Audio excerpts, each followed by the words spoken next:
Okay, welcome back. This is Mr. Hassan's Maths channel, and I'm now answering questions from the question number 5, actually, from the June 2024 International A-Level Edexcel Pure Mathematics P3 paper. And this question here is all about functions. So we're told, first of all, that f of x equals 2 plus 5 ln x, where x is greater than 0. And g of x is 6x minus 2 over 2x plus 1, where x is greater than 1/3. Now, these are very, very important statements here. These are the domain of the function. So here, x must be greater than 0, otherwise this will be undefined. That's why it has to be stated. Here, in fact, the only thing that needs to be really stated for this to be a function is x cannot be negative a half, because otherwise the denominator would be 0, and this reciprocal function, the denominator being 0, will be undefined. However, they've given us some additional restriction, which is that x can only be greater than 1/3. So this particular function is defined, this function g is defined as, 6x minus 2 over 2x plus 1, but the x values can only be greater than 1/3. Okay, so that's very, very important for us in these type of questions. These are not there for decoration purposes. They're there for a reason, so we have to take note of that. So the first question, it says find the inverse f of 22. Okay, so now, there's two ways we could go about this question. One way is we could actually find the inverse function. We could find the inverse function first and replace 22 inside the inverse function, which, would be fine. It would work, and that's fine. So I'll show you that first way. The first way is to find inverse function x first. Okay, so we're going to call f of x y and 2 plus 5 ln of x. And then we'll change the y for x and the x for y. 2 plus 5 ln y. And then we'll make y the subject. When we make y the subject, what we'll get is the inverse function. So you have x minus 2 divided by 5 is equal to ln y. So we know that ln is like log to the base e. So log to the base e of a equals b means e to the power of b equals a. This is the power. This is what's called the this is called the base. This is called the power. This is called the answer. This is the base. So the base to the power of b equals a. So here the base is e, as I said. So it's e to the power of x minus 2 over 5 is equal to y. So the inverse function here is equal to e to the power of x minus 2 over 5. So we want to find the inverse function when you put 22 in place of x. So we have e to the power of 22 minus 2 over 5, which gives you e to the power of 20 over 5, which is e to the power of 4. So we can say the inverse function of 22 is equal to 4. So that's one way of answering the question, okay, by finding the inverse function first. There's also another way we could answer this question, and that is by saying, okay, let's let the inverse of f20, the inverse of f of 22, let's call it a number. Let's call it a. All right. So I want to find the value of a, which is this. So what I'm going to do is I'm going to get rid of the inverse function by taking f function of both sides. So I'm going to put this inside the function f. Okay. So when you put a function, an inverse of a function as a composite of the original function, they cancel each other out. So this side you're left with 22, but here I have fa. Okay, and I want to find what a is. The answer is going to be a. So fa equals 22. So I'm going to replace the x with a. So I have 22 equals 2 plus 5 ln of a. Now when I solve this, I'll get 22 minus 2 divided by 5, which is 4. 4 equals ln a, and then that means log to the base e of a equals 4. So log to the base e of a equals 4. So the base is e, the power is 4, the answer is a. So a is equal to e to the power 4. So therefore we can say, as we call this a, the inverse of f of 22 is equal to e to the power 4. That's another way of thinking about it without having to find the inverse first. Okay. Another way of thinking about it is, if the question said find f22, then I would replace the x with 22. But because it says inverse, I put the 22 instead of the y. So the 22 takes that place. And then when I solve for x, I get the value of f minus 122, which is the same thing as we'll get here. Right? So this is basically the same thing that we're doing there, but this is like more kind of mathematical way of dealing with it. So whichever way you prefer, that's perfectly fine. Okay, for you, sometimes it's easier to use this way than rather than find the inverse function and then put the value in. This kind of does two things at once. So there's your answer to part A of question number 5. Now for part B. It says use differentiation to prove that g is an increasing function. So what first is an increasing function? An increasing function is one which is always on the rise. It's never falling. Okay, and if something's on the rise, its gradient will always be positive. Its gradient will always be positive. Okay, so, an increasing function, when we can say when dy dx is greater than 0, we have an increasing function. Okay, for the whole domain, for all the domain that it can take. All right, so now, how do we find dy dx? Well, let's say y equals 6x minus 2 over 2x plus 1. We want to find dy dx. So we have to differentiate this. And here we have a quotient of 2 separate terms. You can't just differentiate the numerator and differentiate the denominator separately. We have to use the quotient rule. So I'm going to call the numerator 6x minus 2. I'll call it u. And the denominator is 2x plus 1. I'll call it v. And then I'm going to differentiate the numerator. Well, that will give me 6. I'll differentiate the denominator. That will give me 2. And so v times u dash, which is 6 times 2x plus 1, minus u times v dash, which is 2 times 6x minus 2, over v squared, which is 2x plus 1 squared. Okay, this is a formula that you'll find in the formula sheet. Okay, for the quotient rule, it's going to be 2x, the v times u dash minus u times v dash over 2x plus 1 all squared. This is the gradient function. Let's just simplify this. This gives you 12x plus 6 minus 12x plus 4 all over 2x plus 1 all squared. And we can see that 12x minus 12x is 0. 6 plus 4 is 10. You're left with 10 over 2x plus 1 all squared. So we can see for sure that this is always the differential of g of x is equal to 10 over 2x plus 1 squared. This will be positive always because it's just 10. And this is also positive, okay, for all x values, okay, because whatever x value goes in, it's going to be squared. And the x values we can use are only greater than 1/3 anyway, but it doesn't make any difference. Even if you had negative, if the value of what's inside the bracket is negative, you square it, becomes positive. So therefore we can say g of x, the differential of g of x is greater than 0 for all x values. For all x values, therefore g of x is an increasing function. Okay, so we have to write some sort of explanation there. All right, so that's the answer to part B. All right, now for part C, it says find the inverse of g. So when you want to find the inverse of a function, first of all, you call it y equals. So g becomes y equals 6x minus 2 over 2x plus 1. And please take note of this. When you find the inverse of a function, you have to always state its domain, as we'll see at the end. Right, now, what I'm going to do when I find the inverse, I always, at the beginning, at this stage, wherever I see y, I call it x. Wherever I see an x, I call it y. This is going to become 2y plus 1 in the denominator and 6y minus 2 on the numerator. Now I have to make y the subject. When I finish making y the subject, I have then got the form of the inverse. So to do that, I will get rid of the fraction. I'll multiply both sides by 2y plus 1.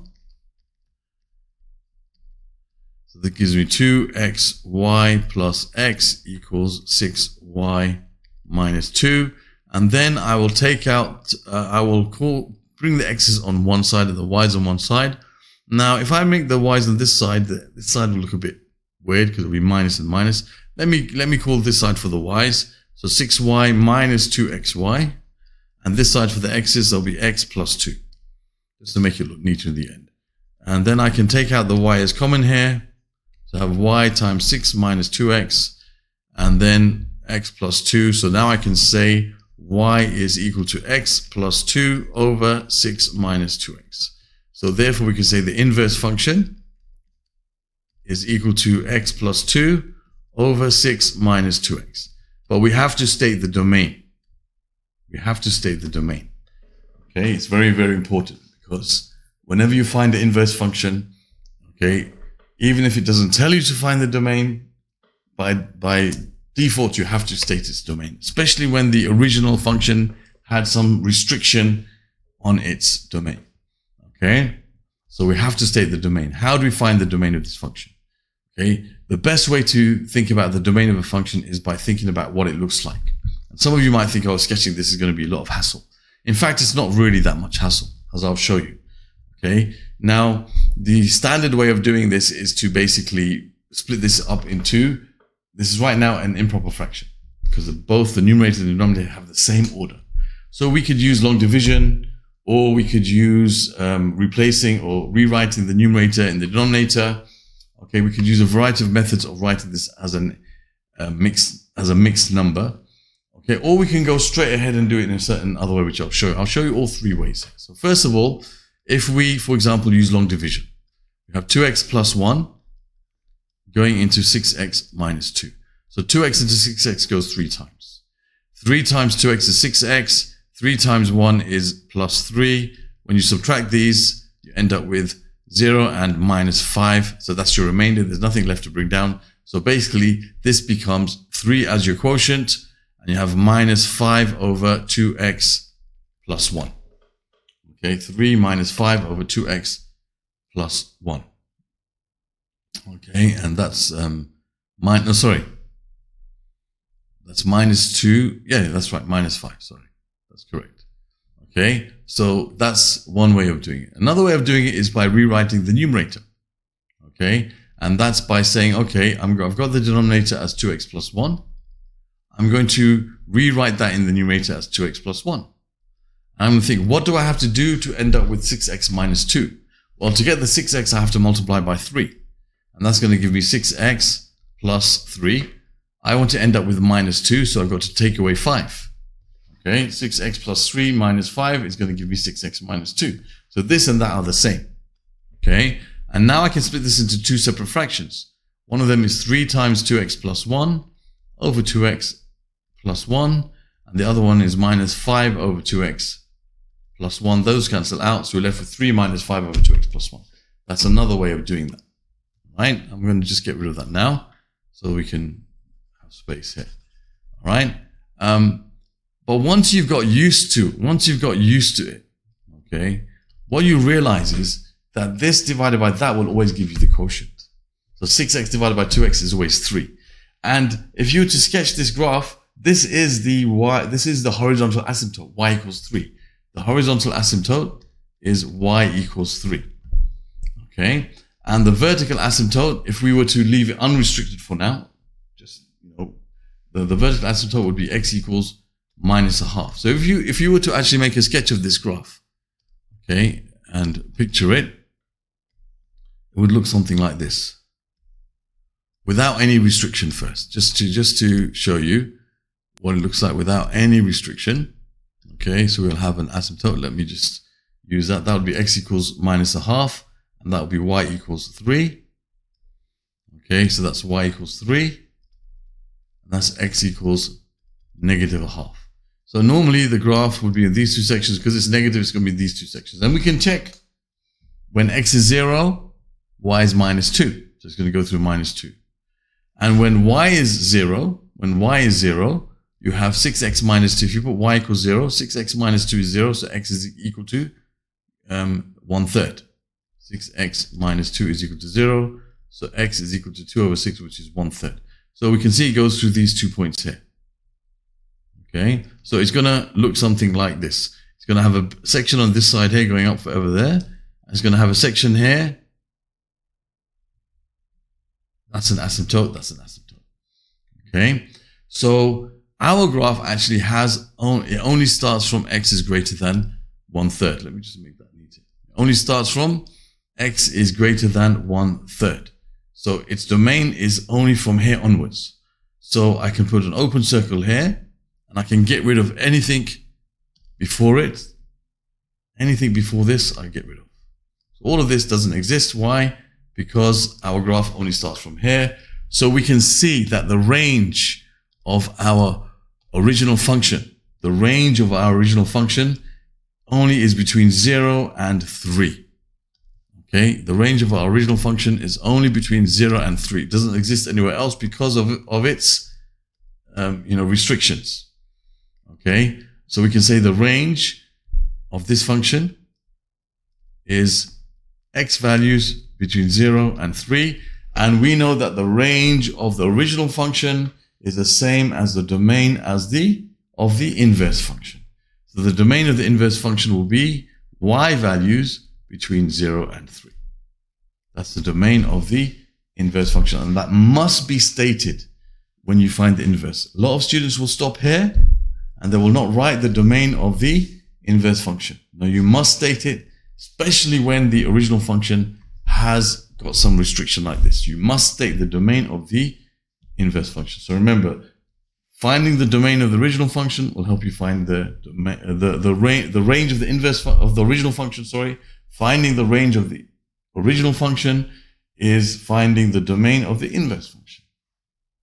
Okay, so I'll show you how to do this now just by using g of x equals 6x minus 2 over 2x plus 1. So what I would do is I say, okay, as we just determined now, if I divide the 6x by the 2x, I get 3.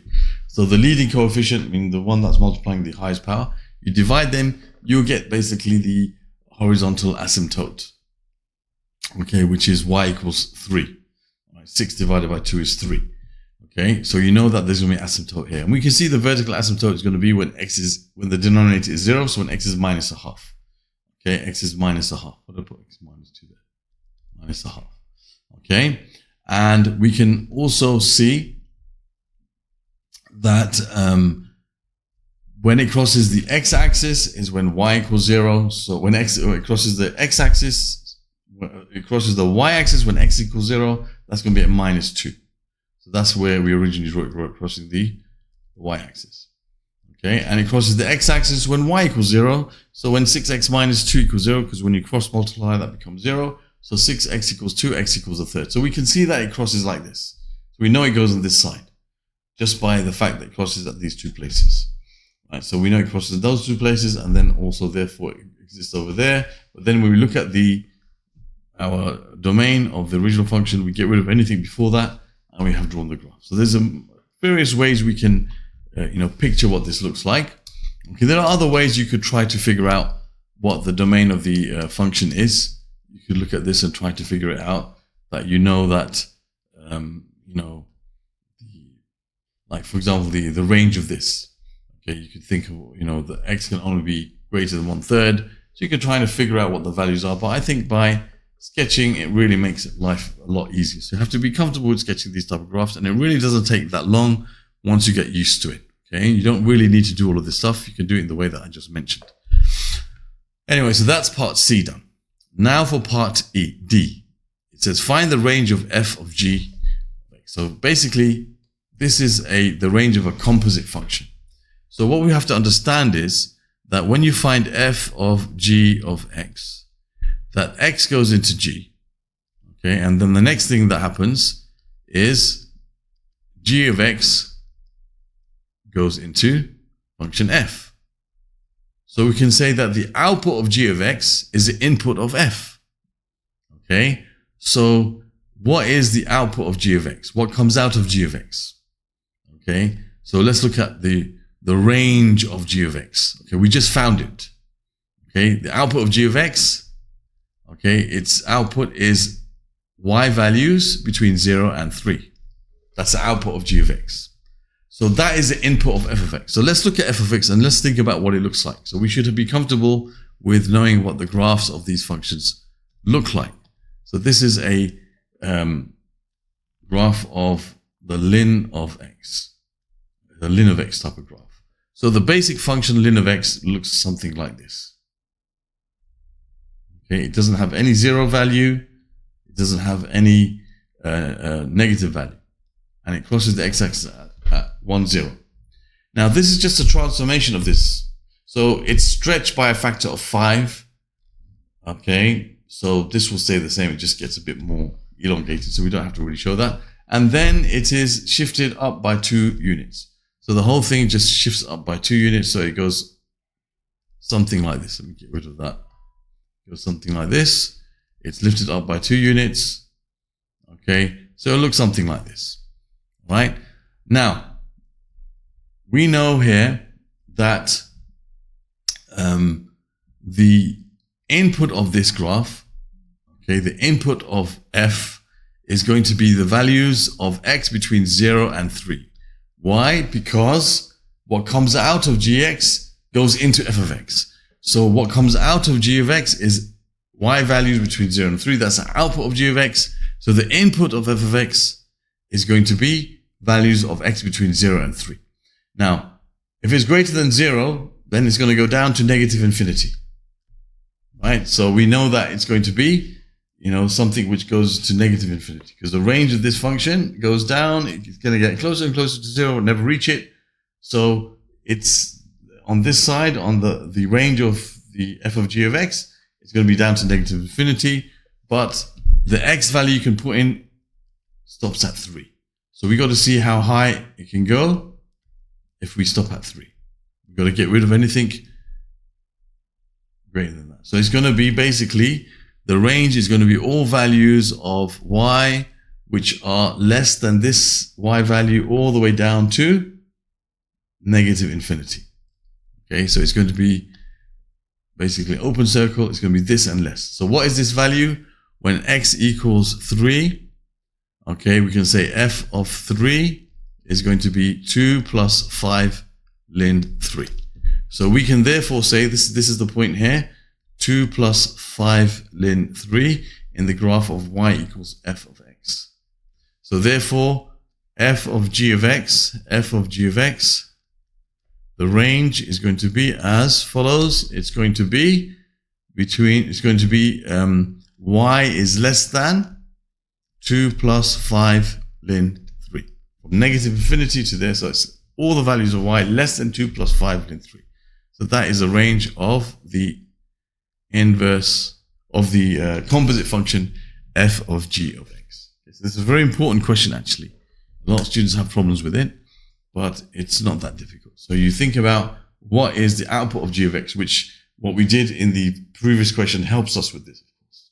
We worked out the range of this, which was the domain of the inverse function, which is all the values between 0 and 3. So that's what can come out of g of x. Therefore, that's what can go inside f of x. This is the output of g of x. Okay, and because g of x goes into f of x, this is the input of f of x. Okay, this is all the only values that can go into function f of x if it's a composite with g of x. Okay, so that completes this question. Okay, which is all about functions. It's a very important question actually, and lots of important points in it. So that completes this question. So other questions from this paper you can find in the playlist on the top right of the screen at the end of this video. The link on the bottom right of the screen will all about functions from P3, and you'll see all the videos related to composite and inverse and all those type of topics. You'll find those in the playlist over here. You can subscribe to my channel by clicking on this link. Thank you for watching and see you soon.